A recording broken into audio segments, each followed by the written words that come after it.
Hey there guys, so I'm back with another top 10 Power Rangers video, and this time I'll be doing the top 10 best teams. Now this isn't my top 10 favourite of the top 10 most powerful, otherwise Super Mega Force would have won that. Now I'm judging these which would be the most ideal team, and this wasn't easy and I could be wrong, but I'm judging these teams in their prime. At number 10 is Mystic Force. Now the team has access to so many magical spells and the magic is just unlimited to a certain degree. The Ancient Mystic mode is the best power up mode in my opinion, with White Mystic Mother and Solaris Knight and Wolf Warrior by their side, who are like the experts in this magic. The possibilities are endless. The drawback, however, the main five are not really fighters. They rely too much on their magic, which could backfire. I mean, we've seen it when the Rangers couldn't form their Megazord because of Korag's curse in a certain number of episodes, and the offense of Dark Wish. And number 9 is the Dino Charge team, and it's due to the fact you have 10 Rangers, 6 main ones and 4 of them on standby. And the Energems are one of the most powerful resources in the franchise. The possibilities are just endless, like the time travel stuff in the finale that we all hated. However, the issue is that Keeper is just such a terrible mentor, he does nothing, and how much I really like Sledge as a villain. He wasn't really a massive threat, and I would see this team struggle with something like the Machine Empire or Astronomer. At number 8 is the Lost Galaxy team. Now this was the first team not to have teenagers, more like young adults with professions, and their arsenal of weapons was a great balance between magic and technology. They also had a head start with the Astro Megaship, but they didn't rely on it too much. Mike and the Magnet Defender was a badass. They were the first team to have a team power up mode with the Lights of Orion. Their Megazords can be independent. Even at a low point, the team still found a way to make it through, like in the finale, and they weren't afraid to go all in. So at number 7 is the Super Mega Force team. Oh my god, I know what you're thinking. They should be at number 1. They have access to every other Power Ranger team before them, including Rangers from other worlds, and I'm guessing they would have access to Ranger teams after them, like Dino Charge, Beast Morphers and Ninja Steel, and on top of that they have the original Mega Force powers as well. However, they're high school teenagers. They probably don't use the powers to their full potential. They don't even research the powers. They just pick it at random. Even at times when they morphed into multiple teams in one fight, they still lost. At number 3 is the Space Rangers, and it's down to the fact they've been in some really tough situations, like the Psycho Rangers, the invasion of Earth, losing Megazords in like 3 episodes in a row, but they always found a way to make it through. And plus, they never had a mentor with them. They were the first team to be like independent.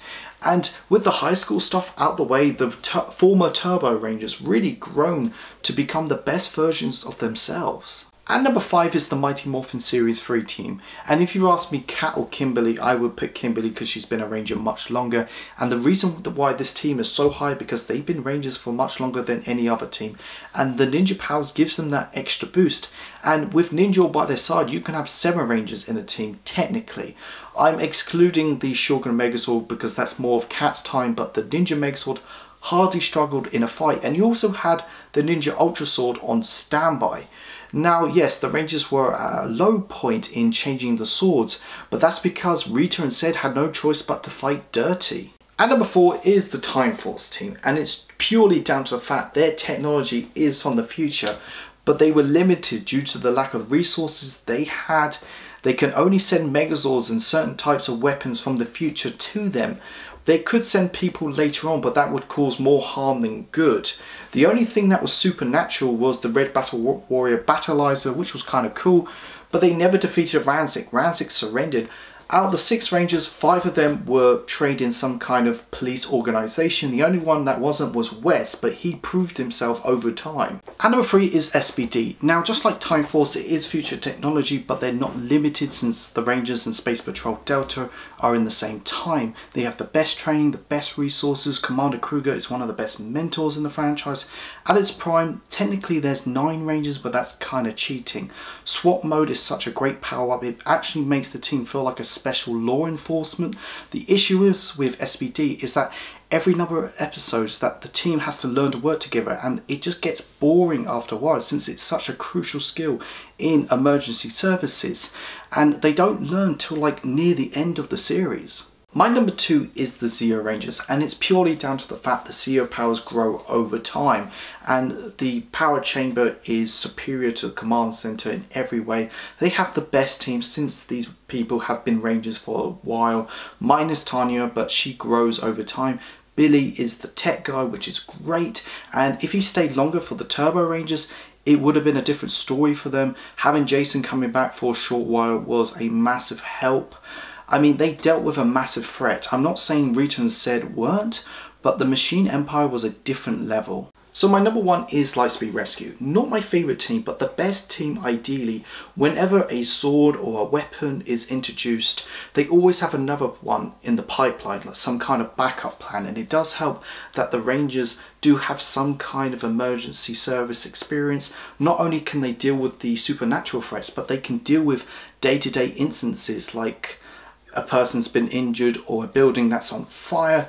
Even at a low point, like two of their own Megazords were being controlled, they still found a way to destroy them. They have a great mentor that had a personal reason to create Lightspeed Rescue. They were always on standby and they always learned from their mistakes quite quickly. Thank you so much for watching this video, guys. Go like, share and subscribe. Let me know, what do you think are the top 10 best Power Ranger teams? Go check out my Facebook, my Twitter and my Instagram page. You guys are awesome. I've got your back.